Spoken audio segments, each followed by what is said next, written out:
Welcome once again to Recipe Terapsa, mga resiping pambahay na nagpapasarap sa buhay. I'm your host, Brother Peter Reyes, at ngayon, ang lulutuin natin sa ating merienda series ay ang kusilba. Pag sinabing kusilba, yan ay minatamis. So, ang gagawin natin, kusilbang saging na saba na may kasamang kamote. So, papakita ko ang mga ingredients at ang instructions. So, ito ang mga ingredients. Napakasimple lang. Siyempre, meron tayong saging na saba. Meron tayong kamote na tinalupan ko na. Siyempre, pampabango, pandan. Nitanim ako nito sa rooftop.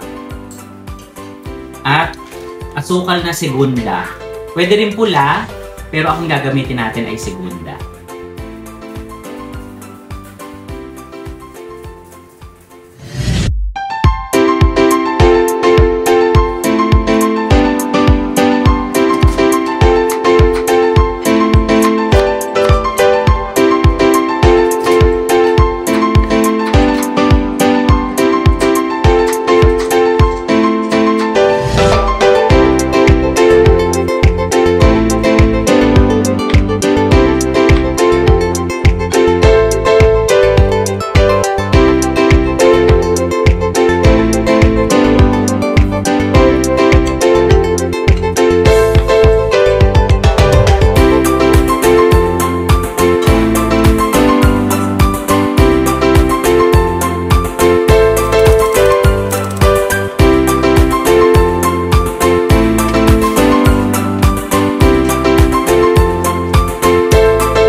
Yan, so iluto na ang ating kinusilbang saging at kamote.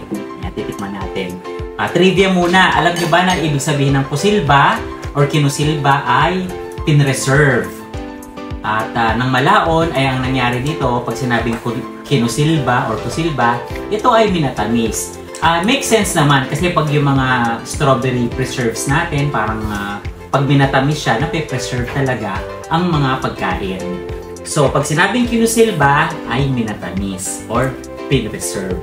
So, ako ang gusto ko rito, may yelo. Or kung meron kayong pangkaskas ng yelo, mas masarap. At may gatas. So, para na rin ako merong saging con yelo na may kamote. Excited na ako kasi alam nyo, bawal sa mga diabetics to. So, hinay-hinay lang yung kain, ha? Tikman muna natin yung saging.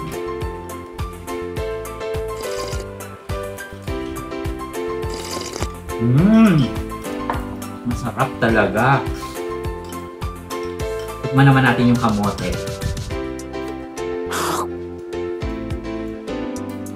Maligat na maligat. At yung tamis na nunok sa loob ng kamote. Kaya kung ako sa inyo, gawin nyo na to. At sa susunod naman ng mga pagkakataon ay tuturuan ko kayo ng iba pang mga recipe sa ating merienda series. Bago tayo magtapos, meron tayong special guest dito sa Recipe Terapsa, si Miss Crisén Reyes. Ayan. So, patitikman natin ang ating recipe sa kanya. Welcome sa may gusto ka bang batiin? Recipe Rapsa. Yes. May gusto kang batiin? Syempre, sa nagbigay ng saging. Thank you sa kasamahan ko sa work. Salamat sa nagbigay ng saging at meron kaming naikusilba ngayong gabi. So, ayan na, tikman mo na ang ating kamote at saka saging. Sa akin naman, okay lang ito kahit walang sangkap na iba.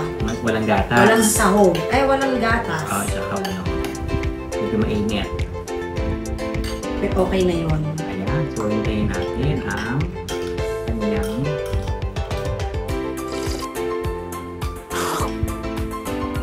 init. Masarap. Siyempre, dapat masarap. Kasi ate ko yan eh. Shout out sa mga friends ko sa work, sa Onesimus, yan kay Marua. Wow! Hello. Maruha, hello! At sino pa ba? Sino mga friends mo rito? Mga friends ko si Vicky, si Mary Jane, Hello sa si inyo. Sandy. Yung sa mga taga City Hall pala, Pasig City Hall Health Department. Hello. Hello sa inyo, taga Pasig City Hall Health Department. Yes. At ako naman, syempre, shout out din sa mga taga Museo Diocesano de Pasig.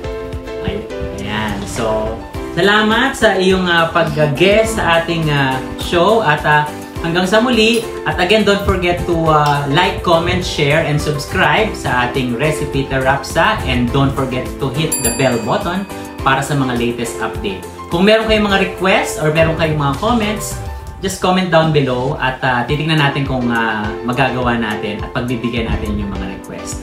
Okay, hanggang sa muli! Thank you! Ito, kain tayo! Paalam! Bye-bye!